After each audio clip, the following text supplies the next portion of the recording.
On today's episode on WarpDriveM, we are going to focus on the X3. I hope we are going to finish everything. I received a lot of packages. Let's start the video.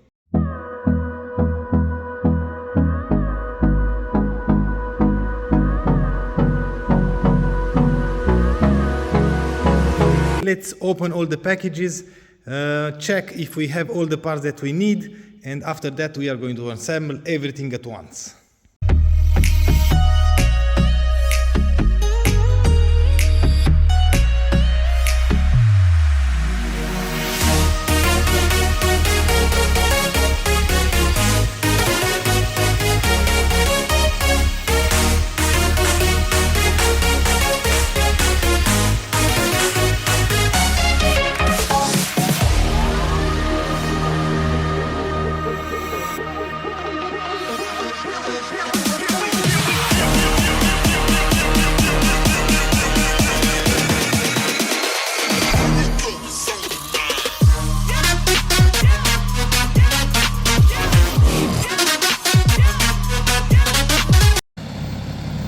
Short update, we received everything. We have two headlights now, but for a second I had engine lights on this side and not on this side. Now that I've installed everything, I have no engine lights on neither side, so it's kind of strange. I'm not really sure if the modules are bad or the headlights, because of course are second-hand units, but the headlights are original with the same code and part number, everything fits. But we have no engine lights, and we should have engine lights. Kind of strange. Don't mind the gaps because I put just one screw just to be safe that the headlight doesn't fall. So I have no screws underneath in there, no screws underneath in there, so are not aligned, that's why. But no engine lights, that's kind of strange. So we received the under tray, both sides, the air ducts on both sides, the air channel thing that comes in here, right up in there is this one. We received the plastic clips for the hood. We received the washing system covers, tow hook cover, thermostat, and a few caps for the water thing that we have here in a leak. I'm going to show you when I'm going to do that, but now give me a few minutes to check what's wrong with the headlights.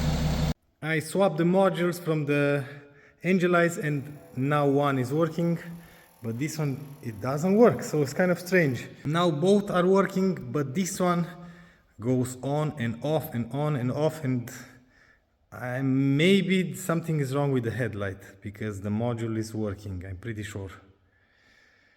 Yep, that's a bummer.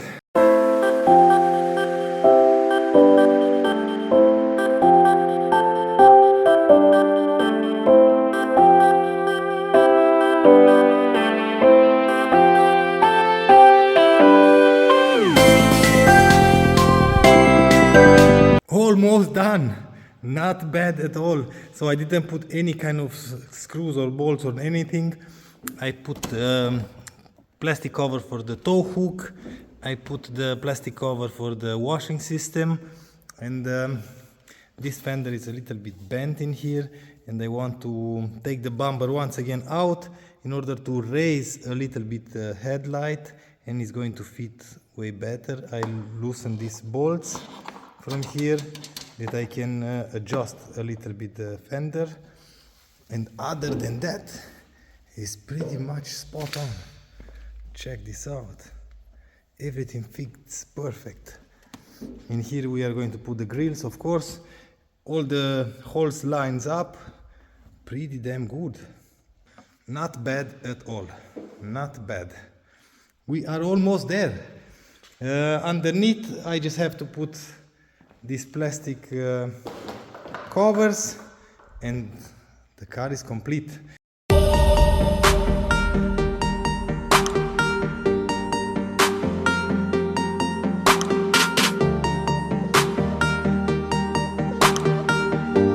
I took some trim out in order to check if it fits. Everything fits, is the same. And I've started to remove this. I wanted to film when I'm installing the new one, and surprise, surprise. So some people are really jerk. See that this side airbag is blown as well, and it was very well hidden. So yep, another airbag to be replaced. So that's a big problem, I think. I'm pretty sure I need some special gun in order to put this airbag in here. But we are going to remove as much as we can, and we are going to take the dash out, and after that we are going to assess the damage. On that side, as far as I can see, the airbag is there. So we need to remove this one as well. So a lot of work, because some people are not serious. Anyway, I'm going to continue removing the dash out completely. I'm going to install the new one, and after that we have to see what we are going to do about this.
It's almost done, but it's always something. So we've discovered that we need to replace that airbag as well. I'm going to need a few parts in the trunk where the battery is. This fuse that blows in case of the accident, so it's missing, and they put it directly the power from the battery, so we need that. It's on order.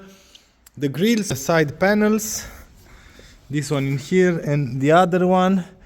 And the airbag from steering wheel is missing because it's somewhere on a package that I didn't receive, of course. I forgot something when we replaced the thermostat housing. You can clearly see that they glued this. So this car was prepared to be sold. They masked all the defects and everything. So anyway, I replaced this one with an original part. Of course, I replaced some water caps as well. I've noticed that the radiator was glue as well, so we need to replace the radiator someday, not now because it's tight, it doesn't leak, but we have to order that for sure because it might pop any minute. If you want to follow my journey on this car or on the other one, join me for the next episode. If you like this episode, please give me a thumbs up. If you don't like the video, as usual, thumbs down. Until next time, see you later.